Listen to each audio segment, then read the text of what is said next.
E aí, tudo certo? Eu sou Natan Sayun e esse é o R-Final Podcast. Poxa, é a terceira vez que eu vou pra Goiânia acompanhar a corrida esse ano. E o que eu mais queria fazer aqui no podcast é passar o máximo da experiência que eu tive nesse fim de semana e nos outros que eu fiz. Falar aqui um pouco de entrevistas, do ronco, até mostrar um pouco do ronco dos carros. Eu quero começar hoje falando da playlist, que eu ouvi logo de manhã cedinho no autódromo. E que eu acho que vai ser um fundo e tanto pro nosso podcast. Solta pra gente aí, ô editor, uma música dessa playlist.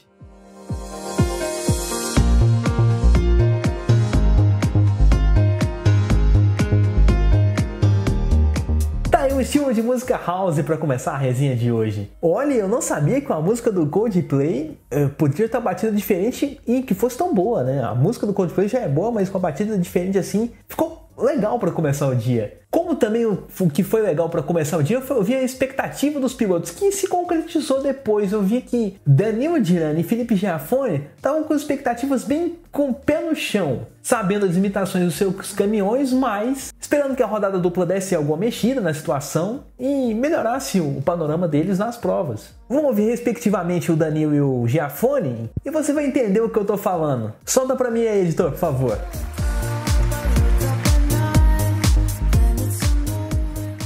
Aqui comigo o pole position de hoje na Copa Truck, Danilo Dirani. Danilo, finalmente o ritmo do Iveco achou, né, nesse circuito de Goiânia, e ele achou na temporada. Pois é, a gente não esperava, né, na verdade, a pole position ontem. Uma volta muito encaixadinha ali, certinho, mas a gente ainda está na evolução, né? Ainda não conseguimos tirar ainda tudo que dá. Motor novo, 6 meses só de evolução, enquanto outras marcas já estão aí, né, quase 10 anos evoluindo o motor, né? Então é difícil você chegar numa categoria que é tudo livre e você evoluir, né? Então, e chegar próximo, né? Então a gente já com essa pole position na nossa quinta etapa, realmente é muito bacana, né? Então, vamos ver, né? Medir aí o ritmo na corrida, que eu acho que vai ser muito bom. E na verdade eu acho que o nosso ritmo de corrida é melhor até que da classificação. Então, conseguindo largar na frente ali, vamos ver o que vai dar, né? Vamos, mas dá pra pensar em vitória? Dá. Vou tentar largar bem, né? Chegar na frente ali na curva 1 e dali pra frente ver. Se conseguir passar da curva 1 em primeiro, eu acho que a chance aumenta bastante. Vamos ver. E na corrida 2? Corrida 2 depende da corrida 1, da onde chega, né? Tem versão de grid e hoje vai ser muito exigente, clima seco, temperatura alta. Então, além de ser, né, ter que imprimir um ritmo forte, ainda vai ter que cuidar muito do equipamento para você ter, né, condições de vir para cima na corrida 2. Então, vai ser uma corrida de 25, outra de 20 minutos, mas que praticamente é um endurance aqui hoje pra gente. Valeu, obrigado, hein? Valeu.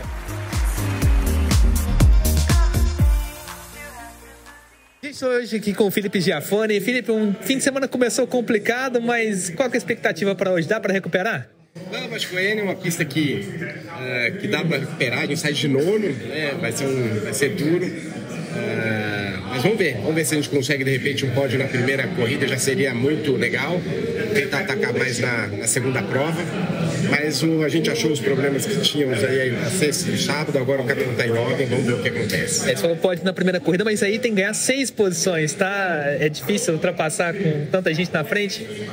Ultrapassagem. Goiânia não é uma das pistas mais difíceis, né? Ela tem bastante área de ultrapassagem, mas quando você está virando muito próximo dos caminhões à frente, aí é sempre complicado, né? A gente fala que as zebras aqui são muito altas e a chance de você pegar errado, né? Levantar o caminhão demais é muito forte. Como é que faz para evitar isso? A gente tem que estar sempre ligado ali. Tem umas zebras que dá para pegar um pouquinho, outras é bem alta, como você falou. E tem que ficar dentro da pista. Tem que mirar no asfalto e não ir muito para cima da zebra, não. Aqui eu digo que é aquela entrada do miolo, né? Isso, a entrada do miolo é uma que tem que ficar bem afastado dela. Mas é isso aí, tem uma característica bacana a Goiânia aí. Vamos ver, tô animado pra correr. Beleza, boa sorte. Valeu, obrigado. Você ouviu a palavra dos dois e eu vou falar que foram performances muito condizentes com o que eles falaram pra mim, porque o Daniel a gente já via que estava num projeto a longo prazo, estava ciente que o Iveco não tinha um ritmo de corrida tão bom quanto os Mercedes, mas ia tentar brigar, e realmente foi o que ele fez. Ele segurou a ponta o máximo que pôde na primeira corrida, fez valer sim a pole, mas a gente via que ele não tinha o ritmo para acompanhar as Mercedes, tanto que vou destacar aqui na ultrapassagem que ele fez que tomou do Rafael Abate, que o fez perder a segunda posição. Ali ele foi ultrapassado por dentro, tentou voltar 2 vezes, tentando criar manobras por dentro também, mas parecia que faltava um pouquinho de ritmo. E o ponto latente também foi na própria relargada, antes da ultrapassagem que ele toma, porque na hora que dá a bandeira verde de novo, ele não consegue chegar no Roberval Andrade e também não consegue se defender muito tempo do Rafael Abate. Então isso acabou pegando o piloto da Iveco. E isso reforça muito o que tem sido o campeonato. As Mercedes têm sido os caminhões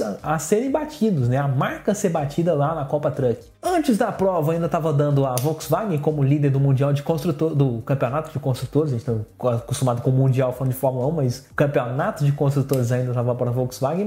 Mas acredito eu que a Mercedes deu uma subida nisso aí depois de tantas vitórias seguidas, né? A gente tem que lembrar que o Roberval venceu 4 das últimas 5 provas da geral dos brutos. Então não tem dúvida de quem tem sido mais rápido pelo menos nesse momento do campeonato. Eu só não vou passar a classificação aqui porque eu ainda não tenho, não saiu aqui para mim ainda, mas acredito eu que a Mercedes tem uma grande subida depois desses resultados. O Giafone venceu a segunda corrida do dia, lá pilotando o caminhão Volkswagen, mas eu também observo que, como ele estava focando na corrida 2, né, a gente lembra que a corrida 2, a gente vê realmente como a corrida 2 estava mais favorável para ele do que a corrida 1. Falei para ele, né, ganhar 6 posições era difícil e realmente não tinha esse ritmo, apesar de ser um caminhão muito rápido, líder até aquele momento do campeonato de construtores, a marca líder do campeonato de construtores. Na corrida 1, o Giafone largou de nono e conseguiu ganhar só uma posição, foi para o 8º. Por isso que ele largou na ponta da corrida 2, porque invertem os 8 primeiros do grid, da ordem de chegada da corrida 1, e essa ordem inversa vira o grid para a corrida 2. E aí ele largou na ponta e sumiu, mas aí eu acho que um fator foi muito especial para ele conseguir essa vitória. Claro, ele teve uma grande performance do caminhão Volkswagen, mas foi uma corrida que não teve bandeira amarela, gente. Foram mais de 20 minutos sem nenhuma intervenção do safety truck. Então isso deve ter ajudado. Isso ajudou muito, na minha opinião. O Giafone abriu uma vantagem grande e conquistou uma vitória competente. E juntou a competência da direção dele com a situação boa de corrida, com a pista livre, sem nada, e foi partir para a vitória. Mas eu ainda acho que esse caminhão da Volkswagen não rende tão bem quanto o caminhão da Mercedes, pelo menos que eu vi em Goiânia, né?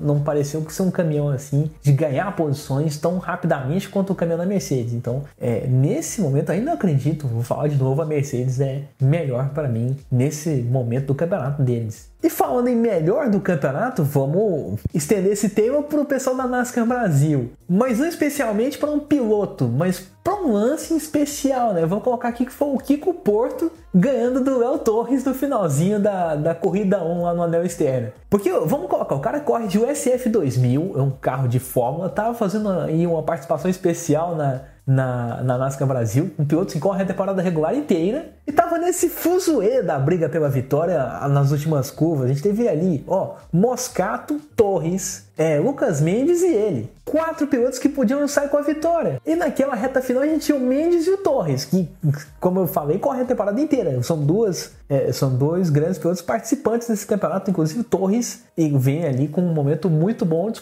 na temporada com o Júlio Campos. Os dois são líderes da temporada regular. E o Kiko foi e se manteve na fila na linha do meio, com o Torres por dentro e o Mendes por fora. E assim, cruzando a linha de chegada com um para-choque na frente. Foi assim, muita bravura do Kiko. Isso que eu quero dizer, porque ajuda naquele momento com quem está acostumado com a pressão de tá lidando com uma situação muito difícil. E a gente sempre dá um destaque aqui pro melhor do fim de semana, mas dessa vez eu tinha que encontrar ele pessoalmente para dar. Solta o que eu falei com ele aí, ô editor. Eu encontrei no dia seguinte dessa vitória, indo no pique da corrida 2, e a gente falou dessa corrida 1, que ele venceu por 3 milésimos de segundo. Eu falei que foram 4, mas foram 3. Põe pra mim, por favor. Comigo, o Kiko Porto, o cara que fez a chegada mais apertada da NASCAR Brasil nesse fim de semana, 4 milésimos de segundo. Kiko, Que estreia, rapaz. Eu sempre dou o prêmio dos melhores do fim de semana, eu vou ter que te dar pessoalmente. Parabéns. Obrigado, muito agradecido. Realmente ontem foi uma corrida muito legal. A NASCAR Brasil, nesse circuito oval aqui de Goiânia, no anel externo, proporcionou pra gente muitas ultrapassagens. O jogo de vácuo era muito presente e realmente foi muito divertido. A briga até a linha de chegada, eu estou muito, muito contente. Queria agradecer ao Beto Monteiro pelo convite, ele que já é presidente da NASCAR Brasil. E estou muito, muito contente com a vitória de ontem. Tecnicamente falando, a gente tinha o Diogo Moscato ali por fora, mais por fora, o Léo Torres por dentro e você no meio. Como é que foi a visão lá de dentro? Como é que você segurou a pressão e até para acelerar no final? Você chegou a usar o Maxon Boost? Usei exatamente na última curva. Tava o carro de um lado, o carro do outro, não sabia para onde olhar direito.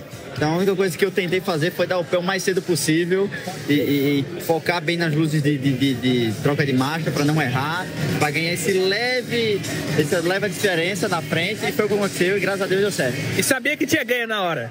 Cara, não sabia, inclusive não sabia que era a última volta. Foi até engraçado que depois o Beto Monteiro, que estava no rádio comigo, teve que me avisar, falou que eu ganhei e tudo mais, e foi muito, muito legal. Aqui no vídeo estavam falando que era Léo Torres, a gente viu, falou, cara, o Kiko cruzou primeiro.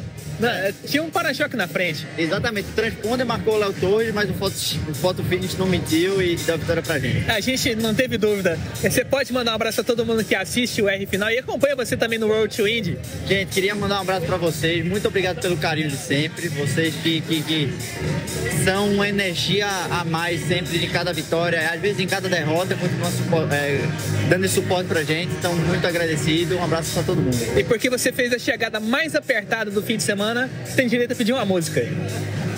Vou pedir The Night do A20, que é uma música que me marca muito desde pequeno. Pô, adoro essa música. Valeu. Solta aí, editor.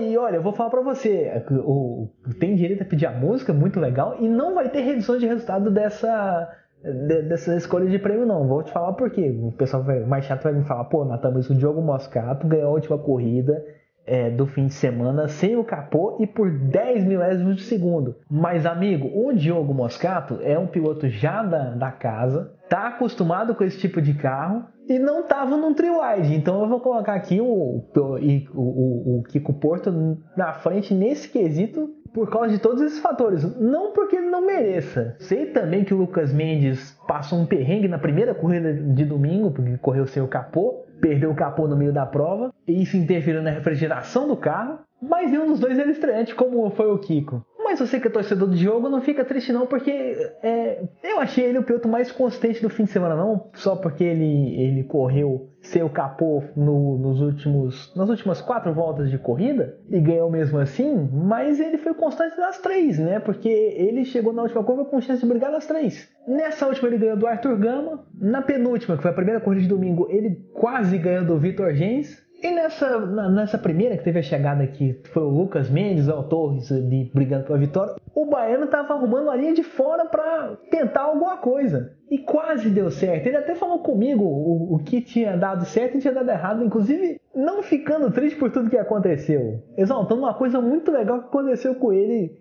nessa corrida. Põe para mim, editor, por favor. Estamos aqui com o Diogo Moscato. Ontem, quase que ele me igualou a boca, porque eu tava pensando que ninguém ia passar por fora naquele final e ele tentou uma ultrapassagem. O que foi aquilo, Diogo? A gente sabia que tinha que arriscar na corrida de ontem. Se ficasse atrás do Gens, a gente ia ser ultrapassado por fora na freada. Então tinha que me jogar bem. Infelizmente, o Kiko espalhou muito bem também. Tivemos um toque de corrida e ele conseguiu manter a posição. Mas, overall, foi uma boa corrida. Ontem vim de 12º. E hoje, agora para a corrida de tarde, você acha que tá bem? A gente vai largar na pole hoje, não mais 12º. Então, muito feliz com esse resultado. E agora a gente vai pra cima e vai tentar essa vitória. Não vê nas duas últimas, tomara que dê, né? E tomara que... Vamos ver o que vai acontecer nessa reta lá, que o jogo de vaca tá muito intenso. Com certeza, a gente vai tentar correr com essa corrida e ganhar ela. Valeu, tamo junto, obrigado, hein? Valeu. Vocês viram que ele tava tão adrenalina, ele tá disputando uma vitória aqui que ele se perdeu, porque o Gens, na verdade, ele se confundiu com o Kiko Porto. O Kiko Porto é que ele teve um toque de corrida. O Gens foi o piloto que ele disputou a vitória nessa corrida 2, que teve na parte da manhã, na hora que tinha acabado de sair do carro ali, que eu ia conversar com ele. Você vai me falar, poxa, Nathan, você teve uma atenção absurda, você tinha que ter falado com ele sobre esse final que tinha acabado de acontecer, mas com tantas disputas intensas, ele se confundiu, eu me confundi, e o papo acabou ficando por isso mesmo. Isso que dá uma categoria tão emocionante quanto a NASCAR Brasil. Tanto que revendo o lance daquela chegada de novo, agora quando eu tô gravando esse podcast, domingo à noite, às 8h23 da noite, no horário de Brasília, vendo o lance aqui de novo, uns minutinhos atrás, eu percebi que o Mendes e o Kiko quase que deram um toquezinho. Chegaram a estar com as laterais dos carros bem próximas ali, na hora que estavam próximos da bandeirada também. Eu até tentei voltar algumas vezes para ver se tinha tido um toque entre eles, por causa dessa essa aproximação das laterais. Mas foi só um pequeno chega para lá. E coube um three-wide ali, né? O que foi o mais impressionante. Kiko por fora, Mendes no meio e Torres por dentro. E o Diogo logo atrás. Foi tão frenético que até a NASCAR Brasil se confundiu. Para quem viu no sábado, percebeu que eles erraram o vencedor. Colocaram o Léo Torres como primeiro colocado, mas na verdade quem tinha sido o primeiro colocado era o Kiko mesmo. A gente viu no replay que tinha sido o carro vermelho. Dava pra ver a frente do carro na frente. Mas isso nas câmeras de TV. No autódromo, acho que quem tava na reta também se confundiu um pouco. Eu tava na curva 2 ali, na hora que eu cheguei, já estavam diminuindo a velocidade, o Léo Torres estava na frente. Ali já tinha acabado a corrida e claramente no replay dava pra ver o carro que o Kiko cruzou na frente. Aí você vai me perguntar, poxa, Nathan, se a chegada tivesse sido um pouquinho antes, quem teria cruzado a linha de chegada primeiro? Se a chegada fosse, vamos colocar uns 50 metros pra trás, aí teria que tocar no super slow. Eu acho que o Lucas Mendes venceria. Mas isso aí eu vou ter que tocar no super slow pra ter essa certeza totalmente. Eu não tenho certeza do que eu tô falando. Então você que assistiu pelo High Speed, ou assistiu ou por outra plataforma da NASCAR Brasil, ou no mesmo autódromo mesmo, na linha de chegada, você que tava na reta, responde aí. Quem chegaria na frente se a linha de chegada fosse um pouquinho mais para trás, na sua visão? E você que estava no autódromo especificamente, e principalmente especificamente na reta de chegada, quem que você viu passando na frente? Você teve certeza que era o Kiko Porto? Responde aqui na caixinha de comentários do High Speed. E vamos falar aqui também do Vitor Gens, né? O Vitor Gens deu uma palavrinha pra gente. Teve uma sensação ainda mais maluca que o Kiko Porto. O Kiko Porto foi o que cruzou a linha de chegada sem saber que era a última volta e depois o Beto Monteiro avisou pra ele e coisa e tal. O Vitor contou uma coisa interessante pra gente, inclusive contou que o piloto de corridas também tem emoção por baixo do capacete. Hoje eu tô abusando de você, editor, mas toca pra gente, por favor. Vitor Gens aqui com a gente, mas fala a verdade aqui, Vitor. Sinceramente, só pra nós dois aqui, ninguém tá ouvindo a gente. Você tentou fazer tentou ganhar a corrida só ou tentou ganhar um concurso de chegada mais apertado do fim de semana hoje? Sabe que eu vou te dizer, cara, que eu tô até agora sem voz, porque antes daquela linha de chegada eu gritava, dizendo vai, pra gente chegar ali um para-choque na frente. Então foi muito emocionante, né? Uma chegada dessa com uma ultrapassagem por fora na última curva. Então, depois de um dia de ontem que não foi o melhor do mundo, hoje nada melhor que um dia após o outro. O automobilismo é isso, né? E uma piscadinha às vezes se tira uma vitória, mas às vezes uma piscada também faz a gente ganhar, como que aconteceu hoje. Estou muito feliz. Foi uma coisa que a gente não falou ontem. Hoje a gente não vai passar a entrevista que a gente fez ontem, mas a gente falou muito sobre jogo de vácuo, sobre tudo.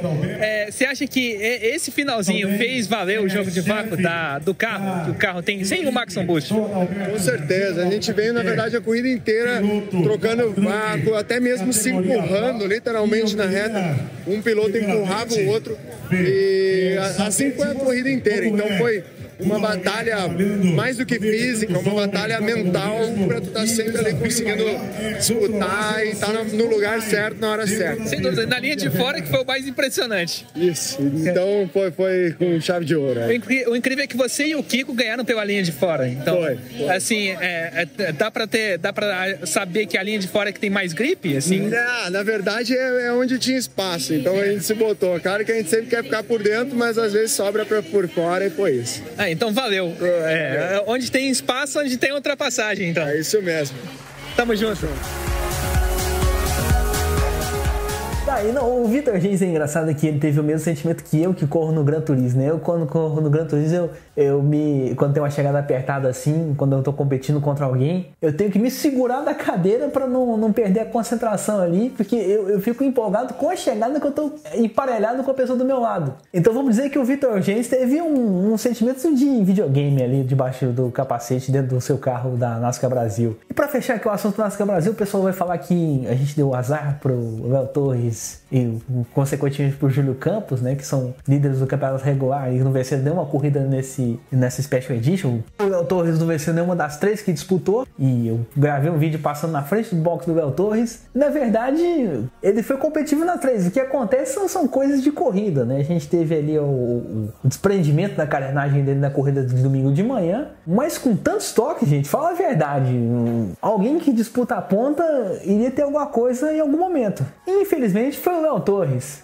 Situações que acontecem nas corridas. Dizer o quê? E agora, para encerrar o programa, a gente sabe que além da Copa Truck, a NASCAR Brasil que tiveram lá em Goiânia, o fim de semana de corridas também teve uma baita de uma rodada de Campeonato Paulista lá em Interlagos. E você que acompanhou o High Speed viu que tava uma galera toda lá, Luiz Felipe Ramos, Jeff Montenegro, saiu do Rio pra estar em São Paulo com eles nesse fim de semana, e o Pedro Rodrigo fazendo uma baita de uma maratona essa semana, comentando tudo e mais um pouco do que precisava comentar. E você que acompanha a Race TV, que é um outro canal no YouTube que também cobra o Campeonato Paulista, ouviu uma voz familiar ali do lado do Osiris Júnior. E não é a primeira vez que você ouviu essa voz familiar do tipo: olá, caro Osiris. Você que acompanha o R Final sabe de quem eu tô falando, aparece aqui toda semana. E eu aproveitei que ele tava aí fazendo esse trabalho absurdo de acompanhar 899 categorias naquele sábado top de velocidade e frio, e pedi para ele fazer o meu trabalho, na verdade, né? O que eu faço de resenha toda semana,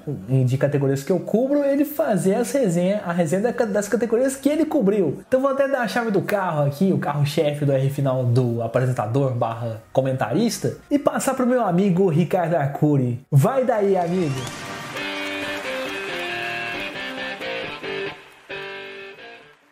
Olá, caríssimo Natan e amigos do podcast R Final. Bom, Natan, eu fiz 2 categorias, né, diferentes, então eu vou separá-las por tais categorias.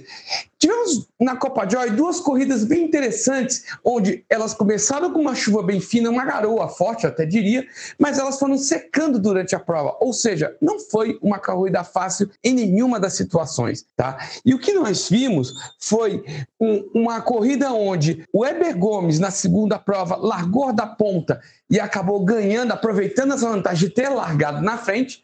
Um Alexandre Pepe, que largou mais atrás na primeira corrida e aproveitou-se das ultrapassagens e dos erros dos outros para conseguir a vitória. Mas gostaria de levantar destaques para Luiz Cirino, que largou lá atrás na segunda prova e teve uma excelente 5ª posição, e além também do Augusto de Freitas, que também estava em 9º e largou atrás e terminou entre os 5 primeiros. Isso tudo falando de Copa Joy. Gostaria também de lembrar também Marcelo Neves, que largou mais atrás na primeira corrida e chegou em terceiro, um excelente terceiro lugar, outro que fez uma corridaça, uma coisa pensando no campeonato. Gostaria de enfatizar Alexandre Pepe, que na segunda corrida, como ele mesmo tinha me falado, ele administrou o resultado pensando no campeonato, e hoje ele tem uma liderança sólida, valendo para a última etapa, que vai ser no Velocitar, mas lembrando que a segunda corrida do Velocitar vale o dobro de pontos, então nada está definido nesse campeonato, então 90 pontos em aberto, está tudo em aberto, a disputa está aberta, mas Alexandre Pepe tem uma vantagem relativamente confortável.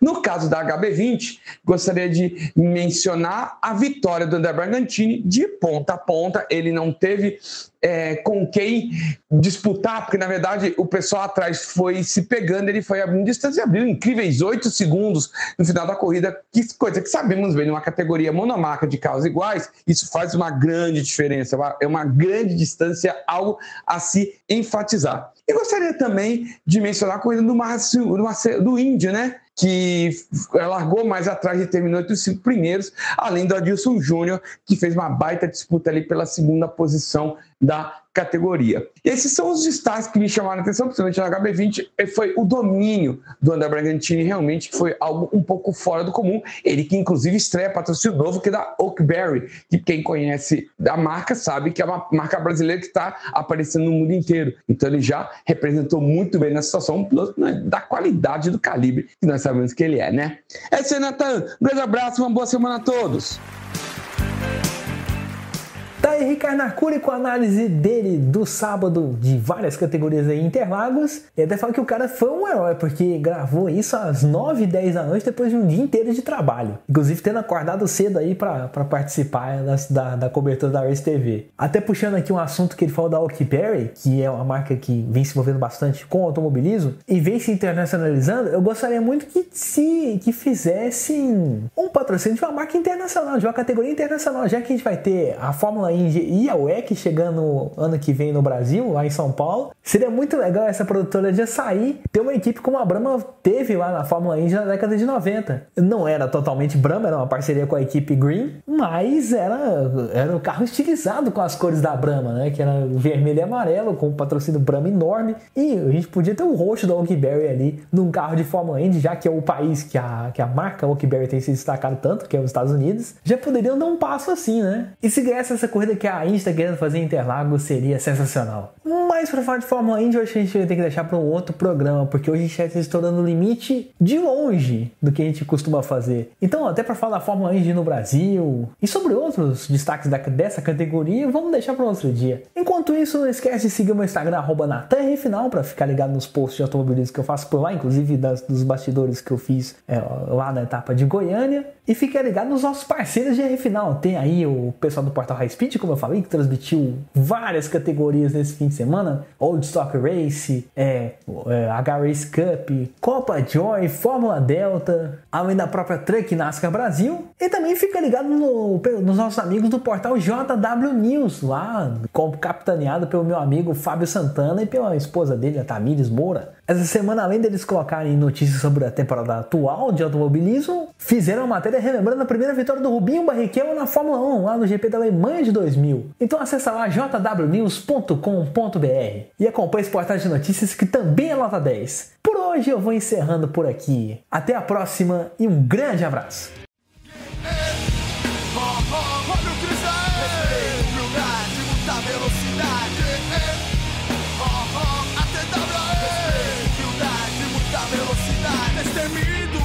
Arrojado da curva eu me aproximo, na reta estou no vácuo. Quando menos perceber a sua frente eu vou estar. Quando passo de Aston Martin nem me escuto ultrapassar. É o meu nome.